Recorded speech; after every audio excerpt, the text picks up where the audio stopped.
Kita mulai. Bismillahirrahmanirrahim. Assalamualaikum warahmatullahi wabarakatuh. Alhamdulillahirabbil alamin. Alhamdulillahilladzi an'ama 'alaina bi ni'matil iman wal islam. Asyhadu an la ilaha illallah wa asyhadu anna Muhammadan abduhu wa rasuluh. La nabiyya wa la rasula ba'dah. Subhanaka la ilma lana illa ma 'allamtana innaka antal alimul hakim. Rabbi shrah li sadri wa yassir li amri wahlul 'uqdatam min lisani yafqahu qawli. Hasbunallah wa ni'mal wakil, ni'mal maula wa ni'man nasir. La haula wa la quwwata illa billahil aliyyil azim. Qala ta'ala, a'udzu billahi minasy syaithanir rajim. Bismillahirrahmanirrahim. Ya ayyuhalladzina amanu ittaqullaha haqqa tuqatih wa la tamutunna illa wa antum muslimun.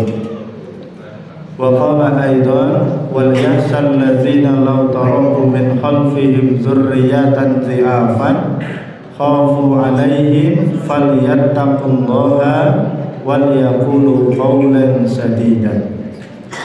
Shadaqallahul adzim. Alhamdulillahirabbil alamin.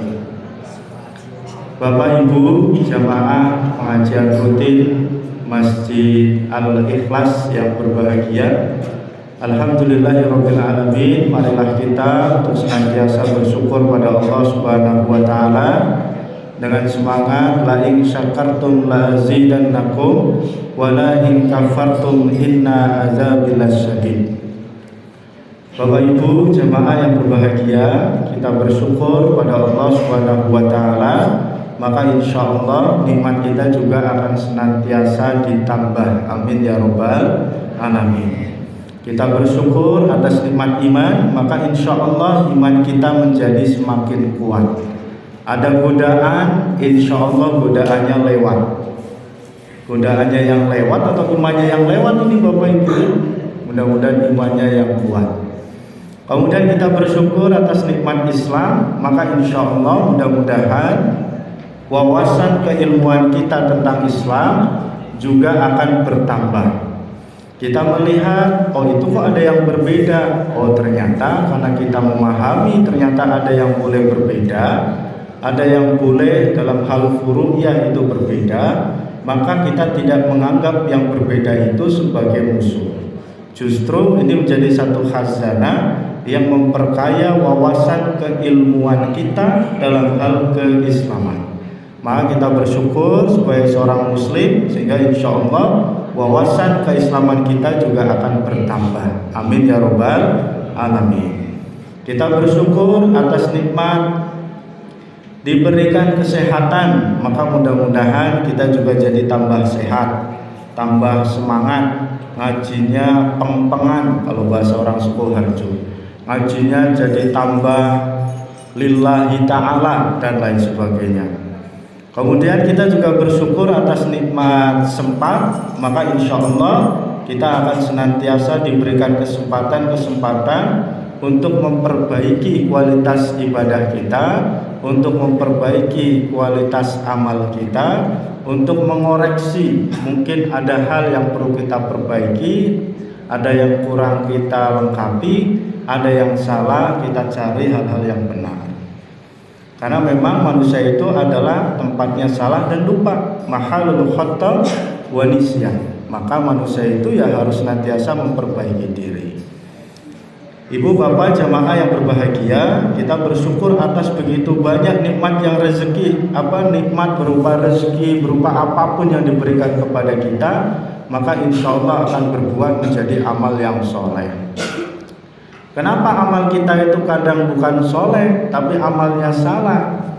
Oh karena mungkin ilmunya yang kurang. Kenapa ilmunya kurang? Oh mungkin kita perlu memperluas wawasan keilmuan. Karena kurang ngajinya, maka semangatnya adalah semangat tolabul ilmi. Ibu bapak jemaah yang berbahagia, maka di kesempatan malam yang sangat baik ini kita niatkan satu, pertama adalah silaturahmi, yang kedua thalabul ilmi. Dengan silaturahmi maka insya Allah kita memperbaiki hubungan di antara sesama. Dengan thalabul ilmi kita memperbaiki kualitas diri kita. Setuju boten Bapak Ibu? Setuju nggih? Dengan kita silaturahmi maka insya Allah human relation, hubungan di antara kita, hubungan antar sesama di antara kita jadi semakin baik dan berdampak pada tambahnya barokah. Dan dengan thalabul ilmi Ibu Bapak, maka mudah-mudahan kita senantiasa ya tadi diperbaiki kualitas diri kita. Karena kita harus sadar bahwa ternyata kita itu tempatnya salah dan lupa. Ibu Bapak jamaah yang berbahagia, di kesempatan yang sangat baik ini kita juga jangan sampai lupa untuk sampaikan sholawat salam kita kepada baginda Rasul Nabiullah Muhammad Sallallahu Alaihi Wasallam. Dialah teladan buat kita semua, teladan dalam beramal dengan kualitas yang terbaik. Saya ulangi Ibu Bapak, Rasulullah itu adalah teladan dalam hal kebaikan, tidak hanya dalam hal kebaikan, tapi dalam beramal dengan kualitas yang terbaik. Maka ini juga harusnya menginspirasi kita, karena Rasulullah itu adalah teladan dan menjadi teladan buat kita. Nah kita juga menjadi teladan untuk umat kita, untuk lingkungan sekitar kita, untuk saudara-saudara di sekitar kita. Karena yang dilihat oleh orang lain kadang bukan Islam yang indah, tapi Muslim yang kadang suka bermasalah. Kenapa Islam dikategorikan sebagai sesuatu yang tidak baik? Karena yang dilihat adalah karakter dari kaum muslimin yang kadang menampilkan karakter yang kurang baik. Maka dengan kita belajar dari Rasulullah kata Ibunda Aisyah itu adalah the living Quran. Quran yang hidup, Quran yang berjalan itu adalah Rasulullah Muhammad Sallallahu Alaihi Wasallam. Harus kita hadirkan dalam kehidupan kita hari ini, harus kita jadikan sebagai referensi sebagai seorang muslim muslimah yang baik, yang harus kita hadirkan di kesempatan apapun dalam kehidupan kita. Ibu Bapak jemaah yang berbahagia, di kesempatan yang sangat baik ini mungkin hanya ingin melanjutkan sedikit terkait yang kemarin saya sampaikan terkait dengan doa yang diajarkan oleh Rasulullah Shallallahu Alaihi Wasallam ketika kita itu mengisi hari kemerdekaan. Doanya masih ingat Ibu Bapak? Kalau Bapak Ibu masih ingat tidak ini? Insya Allah ingat, tapi juga banyak lupanya ya Bapak ya. Yaitu satu doa yang diajarkan oleh Rasulullah kepada salah seorang sahabatnya ketika itu sahabat muda, namanya adalah Abu Umamah. Kebetulan Abu Umamah itu sedang sedih. Abu Umamah ini sedang berduka. Kenapa? Karena bisnisnya bangkrut, karena dililit hutang, maka tidak ada cara lain kecuali hanya nggak bisa apa-apa, hanya duduk-duduk di masjid. Nah ketika sedang duduk-duduk di masjid, kemudian Rasulullah datang. Ketika Rasulullah datang ditanya, wahai sahabatku Abu Umamah, kamu kenapa? Kamu ngapain di sini? Ketika orang lain sedang sibuk mencari rezeki, kamu malah duduk-duduk di masjid. Kemudian diceritakan, ya Rasul, saya ini sedang bangkrut, saya ini sedang pailit, saya ini sedang gak punya apa-apa, saya sedang sedih, usaha saya bermasalah, saya banyak hutang. Maka kemudian Rasulullah mengatakan, wahai Abu Umamah, Maukah saya ajarkan satu doa yang apabila engkau mengamalkannya dalam setiap pagi dan petang, maka insya Allah engkau akan dihindarkan dari lilitan hutang. Masih ingat doanya Ibu Bapak? Allahumma inni a'udzubika minal hammi wal hazan wa a'udzubika minal jubni wal bukhl wa a'udzubika min ghalabatid daini wa qahri rijal. Kayaknya ada yang pulang. Allahumma inni a'udzubika minal hammi wal hazan wa a'udzubika minal ajzi wal kasal. Allahumma inna a'udzubika minal jubni wal buhal wa a'udzubika min ghalabatid daini wa qahril rijal. Kemarin dua bagian pertama sudah kita kaji, yaitu intinya doa supaya kita beristiadah kepada Allah Subhanahu wa taala, yaitu memohon ampun, memohon perlindungan, mohon perlindungan dari 8 perkara-perkara. Perkara yang pertama, kita mohon perlindungan supaya kita dijauhkan dari karakter atau dari sifat duka cita dan sedih. Kemarin sudah kita jelaskan juga sedikit. Kemudian bagian yang kedua, kita memohon kepada Allah supaya kita dijauhkan dari perasaan malas dan juga lemah. Perasaan apa ibu bapak? Malas dan lemah. Karena kalau orang sudah malas, sudah lemah, sudah nggak bisa apa-apa bapak ibu ya.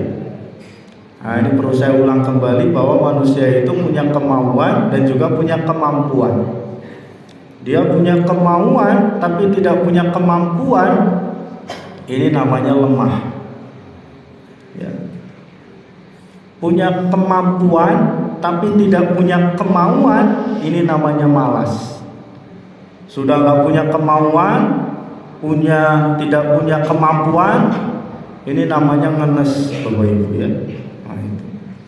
Paham tidak ini bapak ibu ya? Itu. Jadi ini menjadi satu hal yang harus kita perhatikan. Kemudian bagian doa berikutnya yaitu Allahumma inni a'udzubika minal jubni wal buhal. Ya Allah, aku berlindung kepada Engkau dari karakter jubun. Apa itu kira-kira ibu bapak? Jubun itu adalah pengecut bapak ibu ya. Jadi kita harus berlindung kepada Allah dari karakter pengecut. Apa nama lainnya pengecut bapak ibu?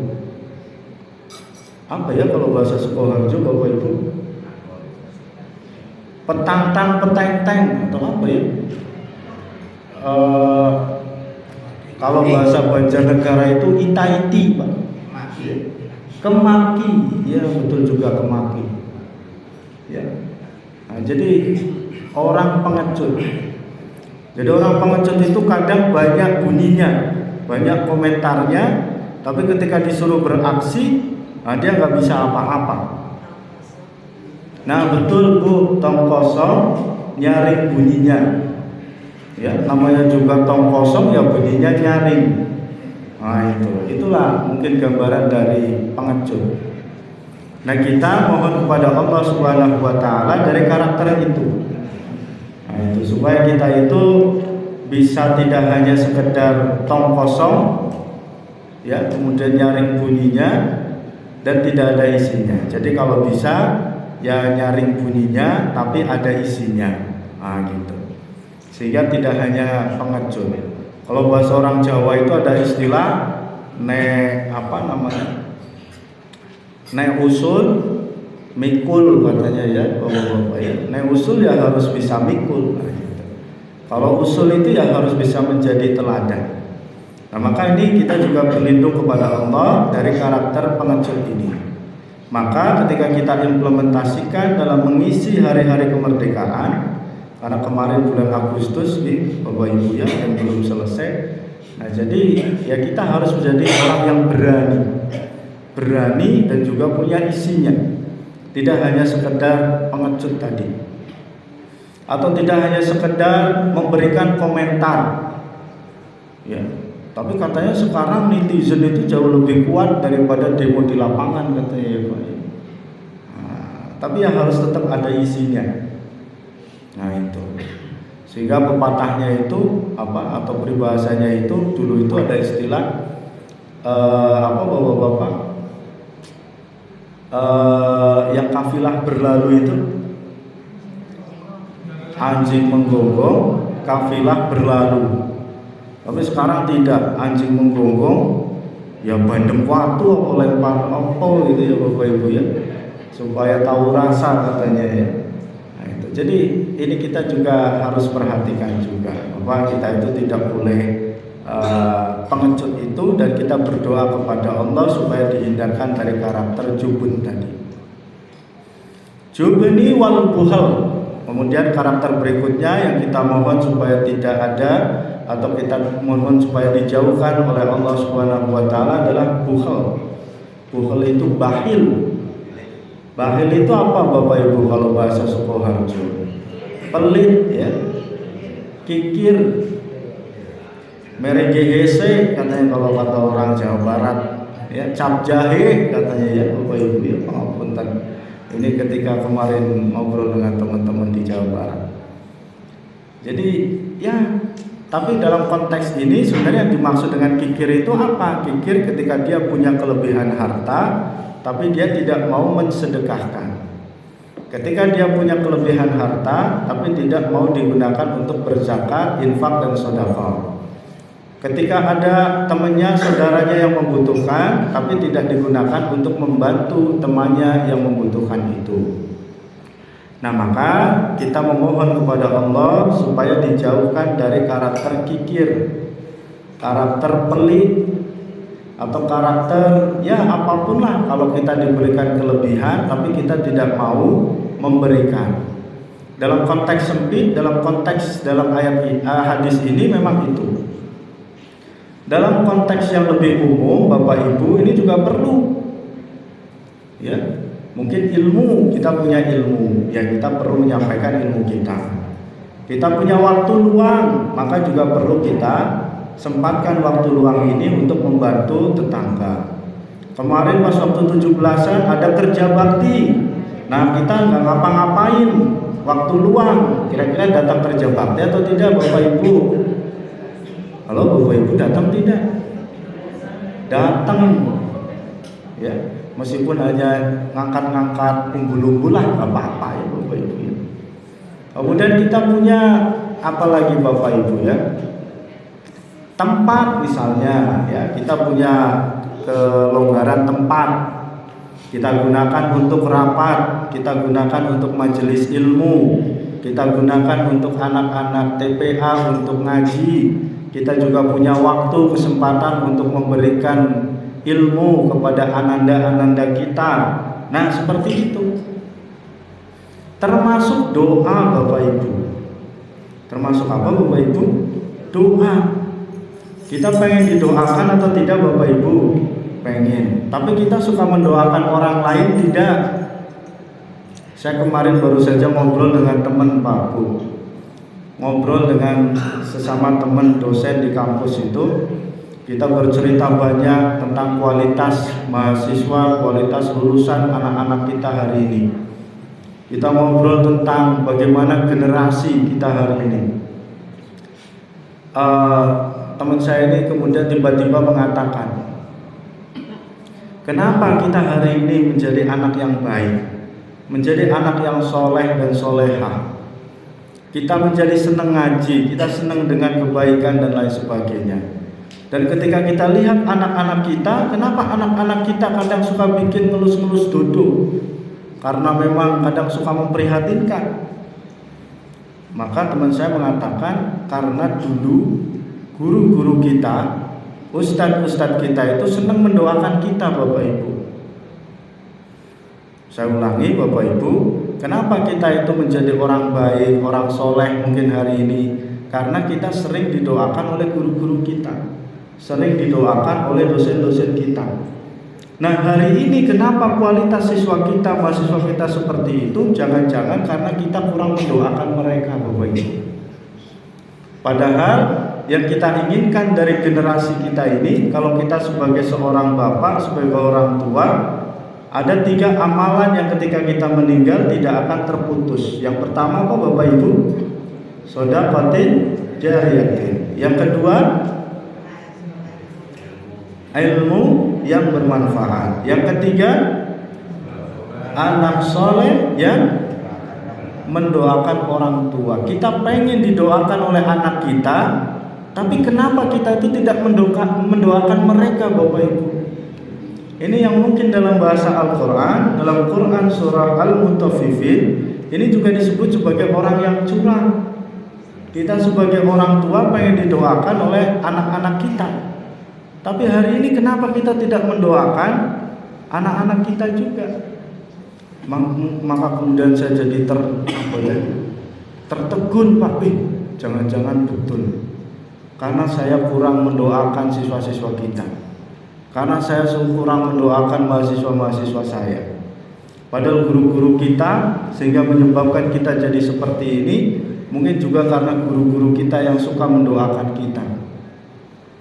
Ya, guru-guru kita yang tidak pelit untuk mendoakan anak-anaknya, untuk mendoakan siswa-siswanya atau murid-muridnya, santri-santrinya dan lain sebagainya, Bapak Ibu.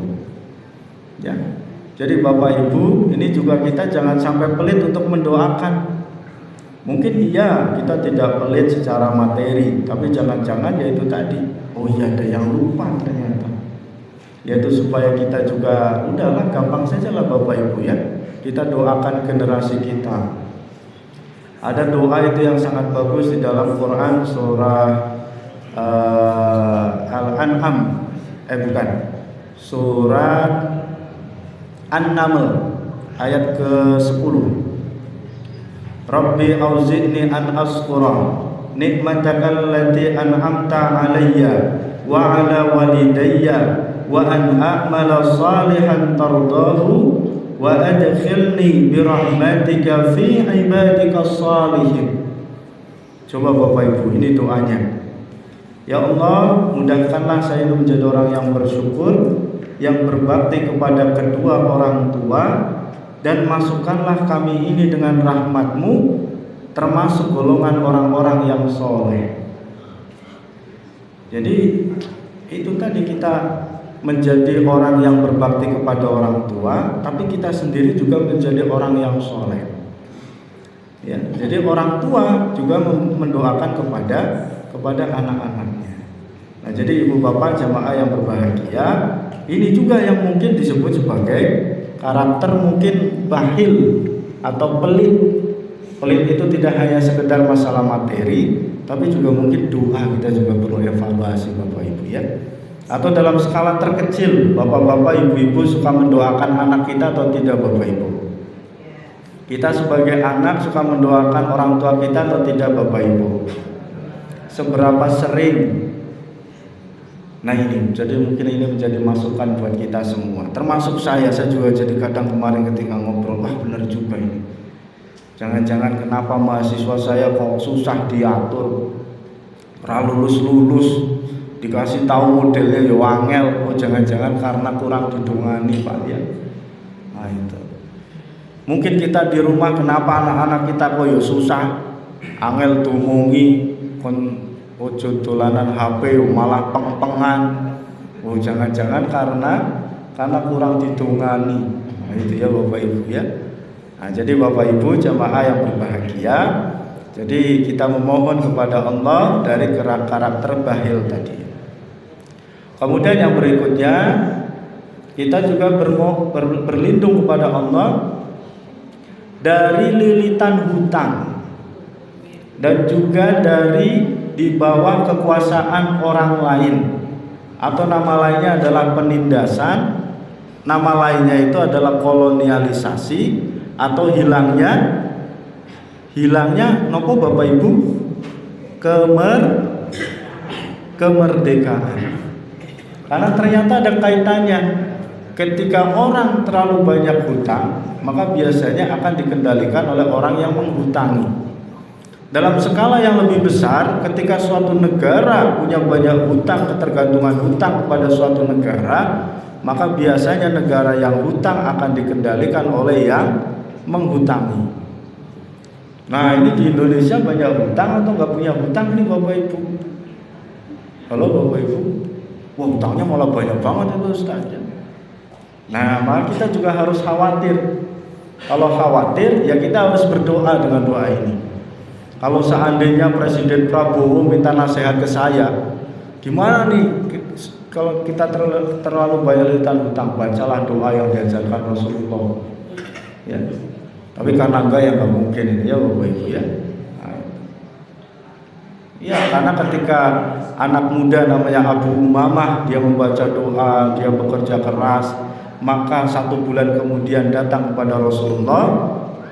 Anak muda itu menyampaikan testimoni, ya Rasulullah, alhamdulillah hutang saya sudah lunas, hidup saya mulai diperbaiki, alhamdulillah usaha saya sudah mulai meningkat. Doa yang sangat berkah, doa langsung dari Rasulullah, tidak ada salahnya kita ucapkan, kita jadikan sebagai wirid setiap saat, setiap hari. Apalagi ketika kita melihat kenapa kita banyak hutang, kadang karena terlalu menginginkan hawa nafsu. Tapi kalau betul-betul mepet gimana Ustadz? Karena ini nggak punya uang harus berobat, bismillah. Tapi kalau hanya sekedar memenuhi hawa nafsu, pengen banyak gaya, ya saya teringat rumus fisika Bapak Ibu. P sama dengan F per A. P itu tekanan, F itu gaya, A itu luas penampang. Jadi suatu benda di suatu tempat itu tekanannya besar, itu kalau gaya yang bekerja di benda itu besar, dan luas penampangnya itu semakin kecil. Berbanding lurus dengan gaya, berbanding terbalik dengan luas penampang. Bagaimana kalau kita ambil filosofi ini dalam kehidupan? P ini tekanan. Hidup semakin tertekan kalau F-nya besar. F itu gaya. Jadi kalau hidup semakin tertekan karena gayanya apa Bapak Ibu? Besar, kebanyakan gaya, banyak petantang petenteng mungkin ya Bapak Ibu ya, bahasa yang lainnya. Dan A-nya ini kecil. A ini apa? Luas penampang. Nah, dalam filsafat atau filosofi kita ini apa? A itu adalah luas penampang hati kita, kesabaran hati kita. Ketika kesabaran hati kita ini semakin kecil, ya hidupnya semakin stres. Ketika luas hati kita semakin lebar, maka insya Allah tekanannya semakin kecil. Tidak terlalu banyak gaya, hatinya kita perlebar, ya sabarnya kita perlebar, maka insya Allah P-nya ini juga kecil, tekanannya kecil. Ya. Jadi kalau Bapak Ibu selama ini hidupnya tertekan, strain, stres, jangan-jangan karena apa Bapak Ibu? Satu, karena banyak gaya. Yang kedua, hatinya sempit. Nah, padahal kalau orang sudah strain atau stres, ya, ini kadang-kadang bisa menjadi stroke Pak Bu. Ya. Kalau sudah jadi stroke akhirnya stop. Ya, kalau stop apa? Ya sudah, innalillahi. Ya. Nah, jadi ini kita harus hati-hati juga ternyata. Kadang hutang hanya untuk memenuhi keinginan, bukan suatu keperluan. Di sisi lain, ya kita itu secara daya mengembalikan ini bisa diperhitungkan sangat kecil. Padahal hutang itu harus ada jaminan, tidak bisa mengembalikan, jaminan diambil. Ya sudah, aset hilang. Aset hilang ya sudah, tambah menderita Bapak Ibu ya. Maka udahlah kita itu lebih baik makan sego tiwul sama sambel daripada makan di restoran yang mahal-mahal tapi utang ya Bapak Ibu ya. Setuju mboten ini Bapak Ibu? Bapak Ibu lebih senang makan spaghetti di restoran yang harganya mahal tapi utang, atau makan di rumah meskipun sego tiwul sama sambel aja Bapak Ibu? Makan spaghetti tidak utang. Saya juga kurang suka Pak, soalnya spaghetti itu kurang ini. Kalau kita mah yang sederhana-sederhana aja ya Bapak Ibu ya. Nah, makan sama apa? Sambal penyet, tempe penyet. Nah, itu sudah enak luar biasa ya Bapak Ibu ya. Yang penting sehat, lihat anak-anak juga sehat, suami istri juga sehat, semangat. Udah, itu paling membahagiakan Bapak Ibu ya. Jadi kadang memang kenapa terlalu banyak hutang, banyak kita kemudian yaitu karena terlalu banyak gaya itu tadi. Ibu bapak jamaah yang berbahagia, sampai kemudian kita berdampak pada hilangnya kemerdekaan tadi. Hutang yang banyak tidak bisa membayar, kemudian kita hilang kemerdekaan. Orang yang menghutangi itu jadi gampang nunjuk-nunjuk. Nah, Nah, karena kita hutang budi, mungkin hutang budi atau hutang apalah gitu. Nah, gampang ditunjuk-tunjuk. Tapi kemarin ada yang bilang, enggak Ustaz, orang sekarang itu yang hutang lebih galak daripada yang menghutangi, katanya ya Bapak-bapak ya. Sehingga yang mau nagih itu enggak berani, karena yang dihutangi lebih galak ya Bapak-bapak ya. Nah, lihat di video itu. Nah, Ibu Bapak jamaah yang berbahagia, terkait dengan kemerdekaan, kemarin kita merdeka, kalau kita lihat sejarah merdeka tanggal berapa Bapak Ibu? Ini bukan ujian loh Bapak Ibu ya, hanya mengingat saja. Tanggal berapa Bapak Ibu? Tanggal? Nggak ada yang tahu ini Bapak-bapak? Tanggal 17. Udah lupa Pak, baru kemarin loh ya, 17 Agustus. Lalu apa makna 17 Agustus itu? Atau apa makna angka 17 itu Bapak Ibu? Nah, ini yang akan coba kita lanjutkan. Apa makna angka 17? 17 yang pertama itu adalah 17 Ramadan. Ada peristiwa apa 17 Ramadan Bapak Ibu dalam sejarah? Halo Bapak Ibu, ini kalau model mahasiswa saya ini gak lulus Pak ya. Nilainya D, suruh ulang tahun depan. Nah, gitu ya. 17 Ramadan itu ada peristiwa apa Bapak Ibu? Ya, nuzulul Quran atau diturunkannya Al-Quran untuk pertama kali ke langit dunia melalui perantara malaikat Jibril kepada baginda Rasul Nabiullah Muhammad Sallallahu Alaihi Wasallam. Maka kalau kita ingat 17 Agustus, kemudian kita ingat 17 Ramadan, maknanya merdeka itu juga harus mengkaji Al-Quran. Harus kita isi setiap hari, setiap saat ini dengan mengkaji Al-Quran, dengan mentadaburi Al-Quran, dengan membaca Al-Quran. Saya seneng ngapalin Ustaz, yang ngapalin Al-Quran. Kalau saya seneng ngamalkan, bagus, ngamalin Quran. Tapi saya nggak hafal ayat-ayat yang panjang, hanya yang pendek-pendek, tidak apa-apa. Apapun ayat-ayat di dalam Al-Quran, insya Allah nilainya sama. Satu huruf ketika kita baca dapat berapa kebaikan Bapak Ibu?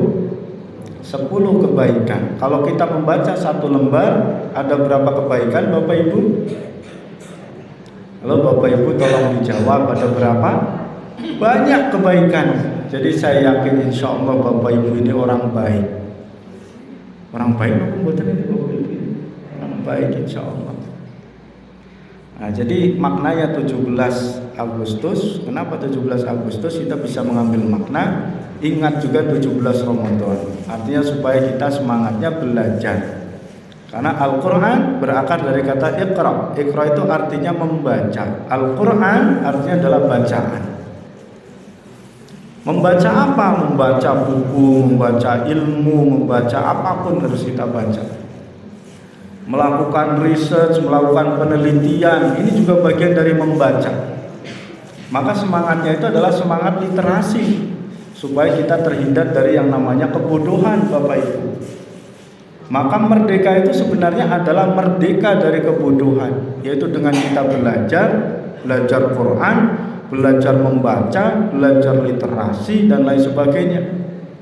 Maka kalau kita ingat 17 Ramadan atau 17 Agustus, ingat 17 Ramadan juga. Nah itu, jadi kita harus senang ngaji, senang membaca Al-Quran, kita hafal.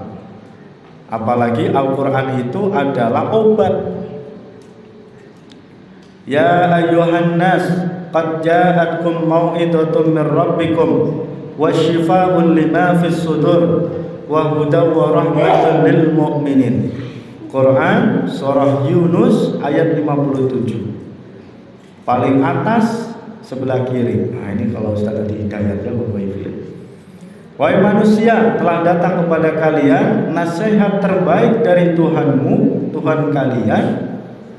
Kemudian obat dari segala penyakit yang ada di dalam dada, kemudian petunjuk bagi segalanya, dan juga rahmah, tanda cinta bagi orang-orang yang beriman. Jadi itulah Al-Quran Bapak Ibu. Al-Quran adalah nasihat terbaik ya. telah datang kepada kalian nasihat terbaik. Apa? Al-Quran. Jadi kalau bapak ibu dinasehati sama siapapun gak mempan, ambillah nasihat dari Al-Quran, bacalah Al-Quran. Kemudian Al-Quran itu adalah syifa'ul lima fis sudur, obat bagi hati yang sakit. Jadi kalau bapak ibu di dalam hatinya lagi jengkel, lagi nopo bapak ibu, jengkel, panas, apalagi bapak ibu ya, kalau hati ini lagi membara ya, lagi sakit, bermasalah, jawabannya adalah Al-Quran. Karena Al-Quran itu adalah syifa'ul lima fis sudur, ya, obat dari segala penyakit hati. Kemudian Al-Quran adalah hudan. Hudan itu artinya apa bapak ibu? Petunjuk, ya bapak ibu ya. Hudan itu artinya petunjuk. Kenapa di situ disebut menggunakan kata hudan, tidak al-huda? Menggunakan kata nakirah, bukan ma'rifah. Ini ada kaidahnya dalam Al-Quran bapak ibu ya. Jadi kalau suatu ungkapan disebutkan menggunakan kata nakirah, bukan ma'rifah, ada alif lamnya di depan, ya, al-huda. Ini tapi ini disebutkan dengan hudan, itu maknanya adalah petunjuk apa saja. Loh, kalau begitu petunjuk saya dagang ada nggak? Ada. Petunjuk membangun keluarga ada. Petunjuk apa lagi bapak ibu? Petunjuk jadi petani ada. Petunjuk jadi hakim, Pak Punten itu Pak Hakim. Ada. Petunjuk apa lagi bapak ibu? Atur rumah tangga ada. Petunjuk menuntut ilmu ada. Terus petunjuk apa lagi bapak ibu? Pengen masuk surga tidak bapak ibu? Halo bapak ibu? Pengen, ada nggak petunjuknya? Ada, insya Allah. Karena disebutkan kata hudan, bentuknya nakirah. Nakirah itu artinya adalah umum, petunjuk apa saja. Warahmatun, kemudian yang berikutnya adalah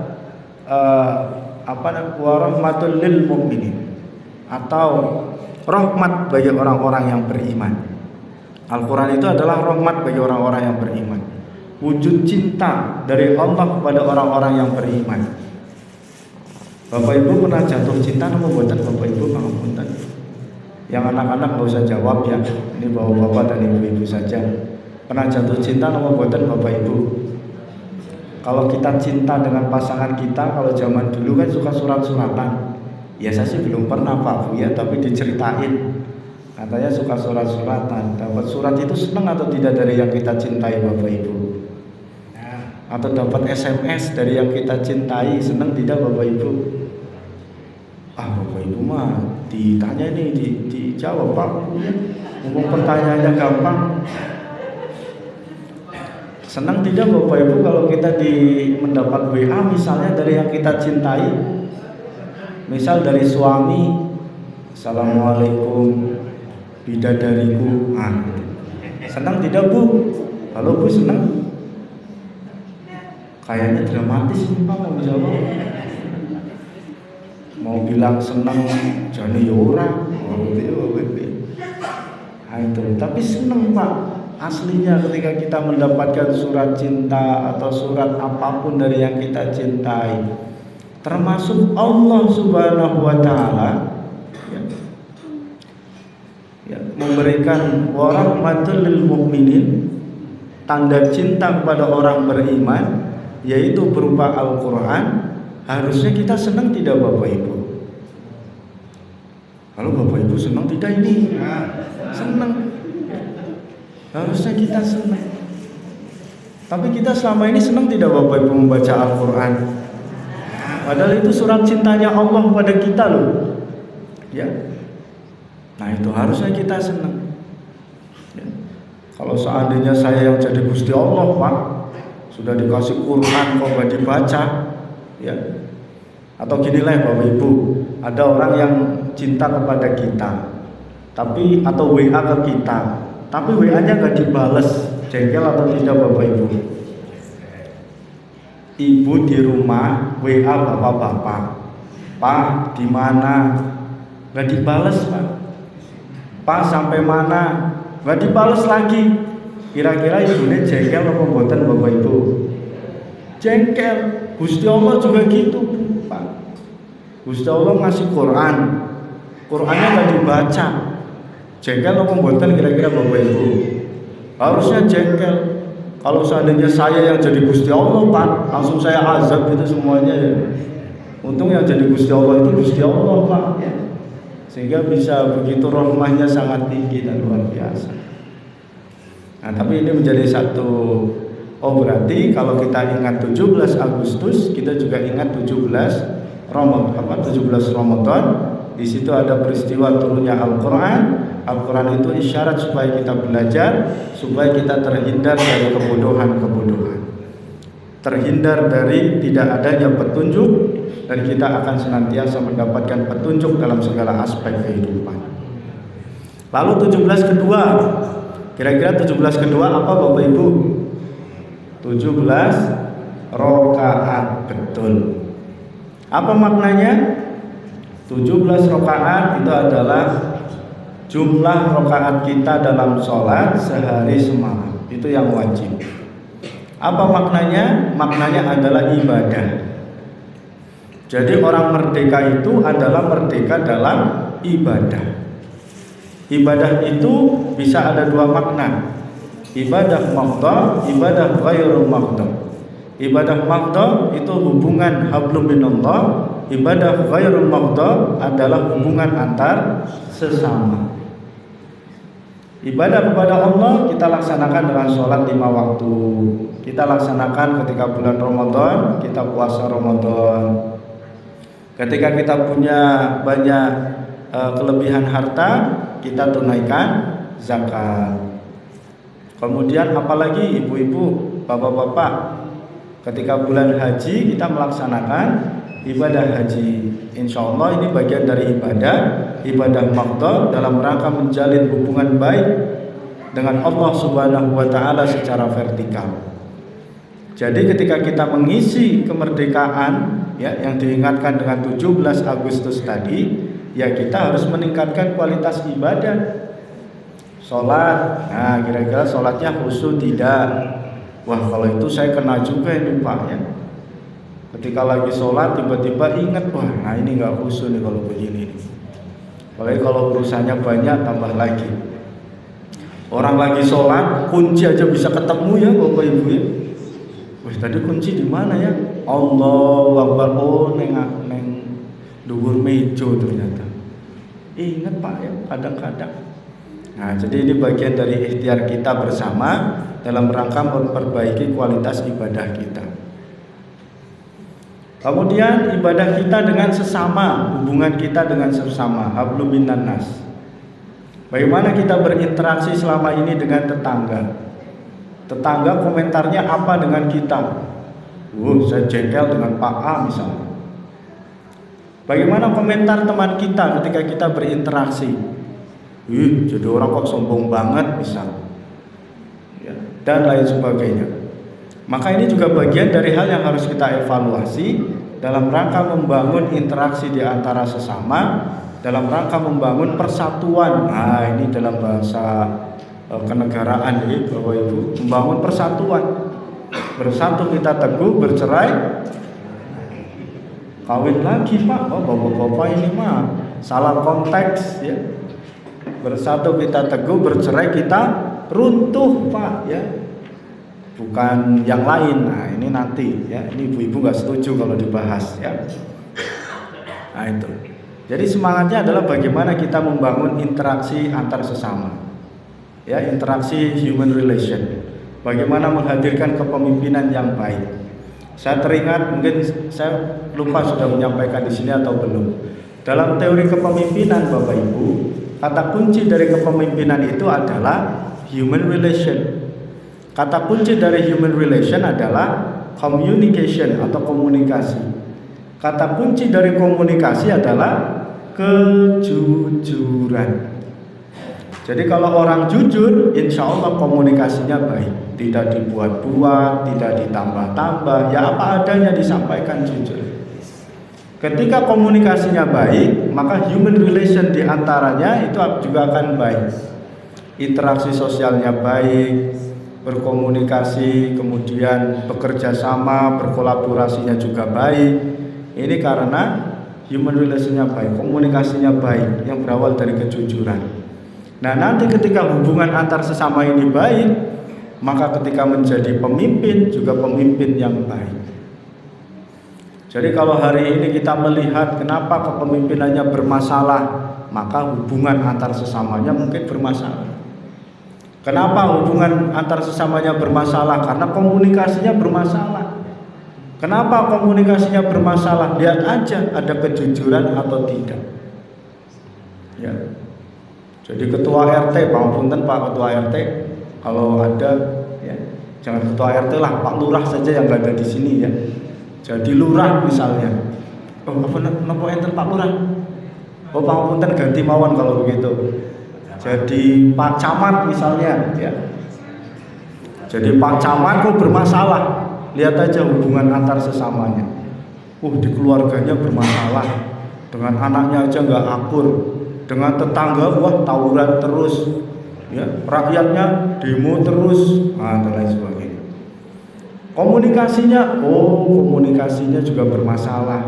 Kadang suka miskomunikasi barang malah. Kenapa suka terjadi miskomunikasi? Ternyata tidak jujur. Jadi kata kuncinya di situ. Maka Rasulullah memberikan keteladanan kepada kita sebelum menjadi nabi pun sudah terkenal karena nopo Bapak Ibu kejujurannya. Sudah jadi nabi ketika memberikan dakwah tentang jujur, gampang sekali. Alaikum bisidqi, inna sidqa yahdi ilal bir, wa innal birra yahdi ilal jannah. Hanya 3 suku kata atau hanya 3 kalimat, tapi begitu sangat dahsyat, Bapak Ibu. Ya. Karena apa? Karena Rasul sendiri sudah menjadi teladan dalam hal kejujuran. Maka Rasulullah itu menjadi pemimpin, juga pemimpin yang luar biasa. Ketika human relation, komentar dari lingkungan sekitar itu luar biasa, Pak. Ada komentar dari Abu Bakar, saya itu seneng banget kalau dekat-dekat dengan Rasulullah. Umar bin Khattab juga sama, saya itu kalau dengan Rasulullah itu seneng ngepol ora umum. Utsman bin Affan juga sama, saya kalau dekat-dekat dengan Rasulullah, maunya itu nggak mau pergi. Nah coba sekarang Bapak Ibu, komentar dari teman-teman kita itu apa? Ya, saya sebel banget kalau ada dia, misal. Saya sebel banget sama bapak itu, misal. Jadi ini juga menjadi satu hal yang harus kita lihat ternyata. Jadi ini terkait dengan human relation, apalagi kaitannya dengan masalah kepemimpinan tadi. Maka pemimpin yang baik berasal dari orang yang bisa bekerja sama di lingkungan dengan baik, komunikasinya baik, dan berasal dari sebuah kejujuran. Nah, ini 17 yang kedua. Kira-kira 17 yang ketiga apa Bapak Ibu? Kan tadi sudah tahu polanya. Saya tahu yang pertama 17 Ramadan, yang kedua 17 rakaat, yang ketiga 17 apa Bapak Ibu? 17 Januari. Apa 17 Januari? Ini kemarin jamaah di depan UNS itu. Saya kebetulan ada tugas pengajian juga dengan ibu-ibu di sana. Apa 17 Januari, Bu? Hari saya ketemu dengan suami saya, katanya, Pak. Iya, begitu sangat berkesan katanya. Sehingga masih ingat 17 Januari. Ya, benar sih bagi ibu-ibu benar, tapi bukan itu maksudnya. Kira-kira apa, Pak? Bu, 17 September nanti sama juga ya Bapak Ibu ya. Ya, jadi yang ketiga itu 17 itu terdiri dari berapa angka Bapak Ibu? 2, yaitu angka 1 dan 7. Apa maknanya? Satu tujuan Bapak Ibu. Satu tujuan kita dalam beramal soleh, satu tujuan kita dalam beribadah, satu tujuan kita dalam berakhlakul karimah, satu tujuan kita dalam beramal baik, yaitu tujuan kita adalah apa Bapak Ibu?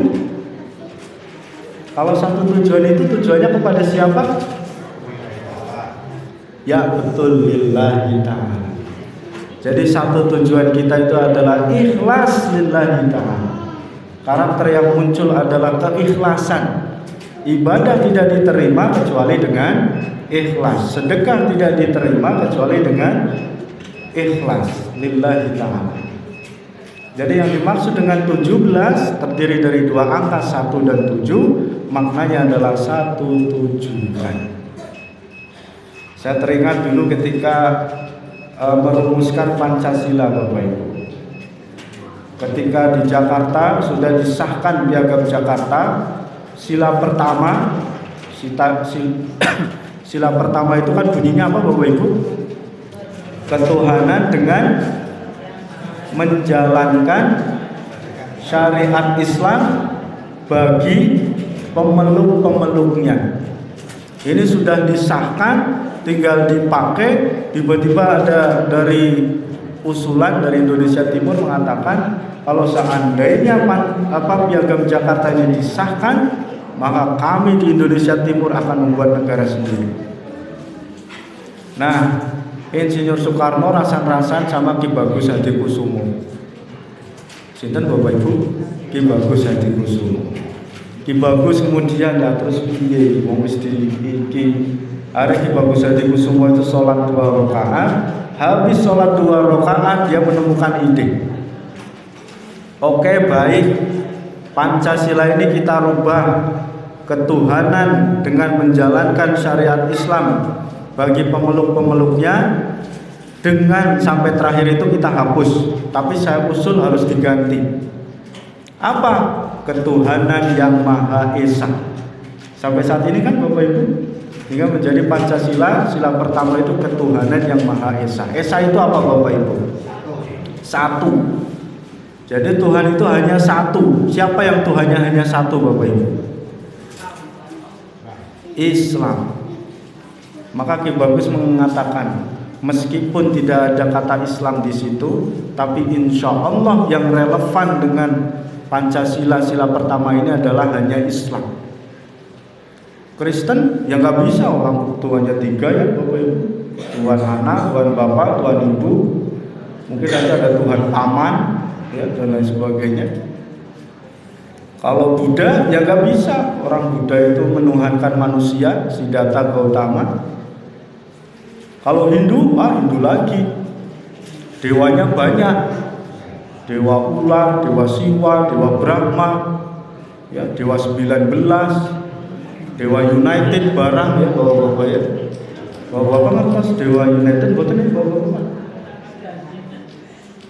Halo Bapak-bapak ngerti Dewa United boten iki?